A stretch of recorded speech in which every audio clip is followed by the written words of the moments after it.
Maria, and I'm a PhD student here at the Kosovic Research Center of the University of Iceland. And today I will talk to you about one chapter of my PhD project, the first one, which has to do with the relationship between body size and heat loss of various sized cetaceans here in Skjálfandi Bay, Iceland. So I will start by giving a bit of background information about some more general aspects of my PhD. So to start with, I will introduce the terms body size and allometry, which are important to the understanding of the project. So body size is a key life history characteristic of animals, and it's responsible for shaping most aspects of their ecology and behavior. It's influencing their basal metabolic rate, which is the amount of energy required to sustain basic living functions. It can influence their caloric needs, feeding habits, growth, home range, and thermoregulation capabilities, which is the ability to maintain a stable body temperature, which will be the focus of this talk, as you see later on. Allometry, as a term, comes from the Greek allos, which means different, and metria, which is the process of measuring. And in a general sense, it's the study of how certain characteristics of living beings change with size. So this can refer to morphological traits, like the relationship between brain size and body size, physiological traits, like the relationship between metabolic rate and body size, or ecological traits, like the relationship between wing size and flight performance in birds. So if two variables will grow in the same rate, then we have isometric growth, or if they grow with different rates, they can have positive allometry or negative allometry. So generally, the taxon of cetaceans exhibits exceptionally wide range of body sizes, from the smallest one, the porpoises, to the largest one, the blue whales. There is more than a 20-fold increase in body length and 3,500-fold increase in body mass. And despite this significant variation in size, there are many different sized cetacean species that are able to coexist in certain regions. And one example of such region is here our bay, Skjálfandi Bay, in northeast Iceland, where the average water temperature is around 3.7 degrees Celsius, which of course is quite cold, and that may create a challenging environment for marine endotherms. An endothermic species is a species that is able to produce heat internally, and marine mammals like us belong to that category. So then the question arises, how can a less than 2 meter and less than 70 kilogram harbor porpoise live in the same cold water environment as a more than 30 meter and more than 180 ton blue whale? And this question is particularly interesting because of the increased rate of heat loss that occurs in water, which is about 23 times higher than the rate of heat loss in air. So, of course, to be able to compensate for this increased heat loss, there are large amounts of energy required to maintain a stable body temperature. And my PhD will focus on three thermoregulatory adaptations, morphological adaptations, like the insulation that these animals have through a layer of fat, or also known as blubber, physiological adaptations, like maybe adjustments in their metabolic rate, and behavioral adaptations, like adjustments to the energy intake. And the overall aim of our project is to examine how these adaptations for life in cold water environment change with size in cetaceans. Now we'll get into a bit more specifics for the first chapter of my project, which will be a comparative study on how the body size of cetaceans influence their heat loss rates here in the bay. And the general hypothesis behind this study is that the larger body size will result in a lower surface to volume ratio, and then therefore lower heat loss rates per unit of mass or volume. And the four species that I am including here today in this presentation is from smallest to largest: the harbor porpoises, the white-beaked dolphins, the minke whales, and the humpback whales. So, onto the methodology. You might know already but I'm using drones to apply aerial photogrammetry methods on these animals. So basically, we're going out on a boat and we are looking for signs of cetaceans in the bay, all these 4 species. And when we find an animal, then we approach and we launch the drone from the boat with a team of at least 3 people. And then we are able to photograph these animals from a 90-degree angle and obtain pictures like this one that you see here on the top right corner. This is a bowhead whale. This graph is not mine. It's from my supervisor, Frederick Christensen. And then basically obtaining images like that from a 90-degree angle allow us to obtain certain morphometric measurements from these whales in pixels to start with, like the length of the animal, for example, but then knowing, of course, the camera parameters, like the lens and the sensor width, and also, of course, the altitude of the drone. Then we are able to scale those pixels into meters and measure the whale non-invasively. And apart from length, we can also extract, which we did here in the study, width measurements. So as you can see, this is a sperm whale. It's divided in 5% intervals across the whole total length, and then we measure the width in every section. And the same when it turns on the side, then we measure like the heights on the same places. So why is this important?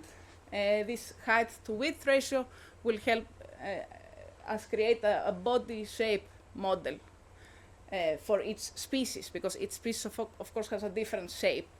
They not all look the same. So having this information from the drone allows us to make this 3D elliptical model that looks kind of like this, if you see here for a southern right whale.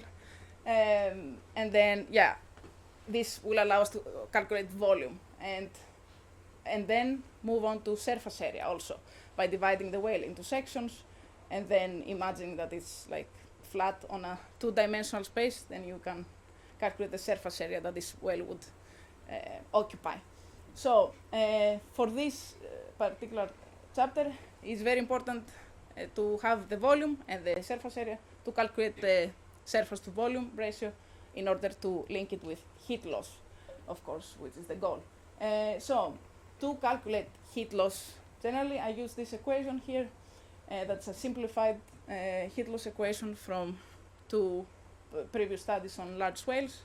And generally, the information we need to actually calculate heat loss is to have the thermal conductivity of the blubber, which we can find through literature. I cannot measure this.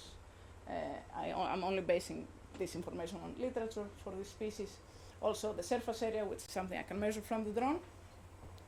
And then, of course, the core body temperature, so the inside temperature of the body of the animals. And then the water temperature, so the temperature of the environment. And of course the blubber thickness for a given length for each species. So, for this presentation now, I have included the samples that I collected, the images I collected during my first 2 seasons of my PhD. So from August to November to 2021, and April to November of 2022, I was able to collect 53 images of harbor porpoises, 62 white-beaked dolphins, 2 orcas, which are opportunistic data, 13 minke whales, and 144 humpback whales that are included here. And here I have the first graph.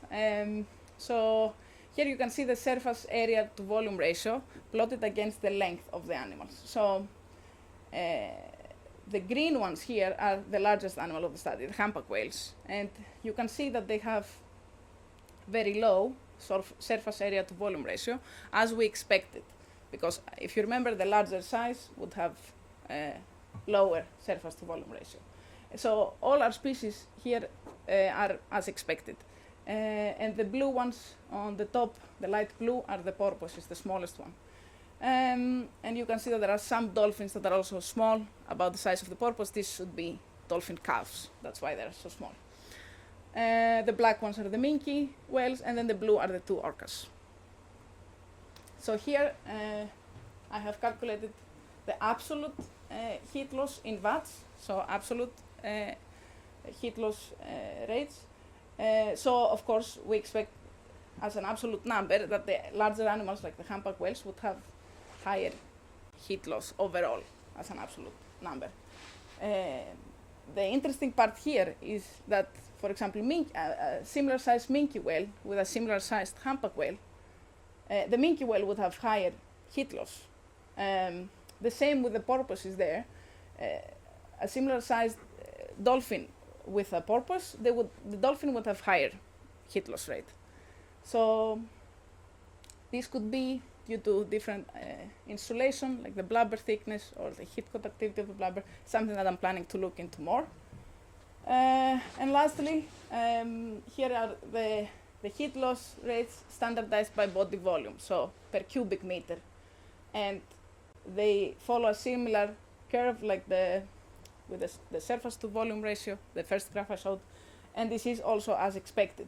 And you can see that the humpback, the largest animals, would have very, very low heat loss rate when you standardize per cubic meter. Yeah, and then the porpoises and the dolphins, you see them. The dolphins would have the small dolphins would have the higher heat loss rates. Yeah, so overall, as I said, the lower surface to volume ratio with increased body size would lead to lower heat loss rate per unit of mass or volume in this case. So generally the large body size is favored in cold climates, and this is something we were able to observe here in our graphs. And the larger species basically are able to offset the heat loss simply by being large. For smaller animals, they're able to compensate for the increased heat loss through maybe increased insulation, like increased relative blubber thickness for a given length. And this was most evident in harbor porpoises. You can see the difference between harbor porpoises and the dolphins. And yeah, generally it is, I'm assuming that both body shape, so the surface to volume ratio, and the blubber thickness plays a role in how much heat an animal loses to its environment. These are two very important factors. And now this was just a preliminary analysis, some preliminary results. And the next steps for my chapter is to include, of course, this year's measurements, so that will increase the sample size.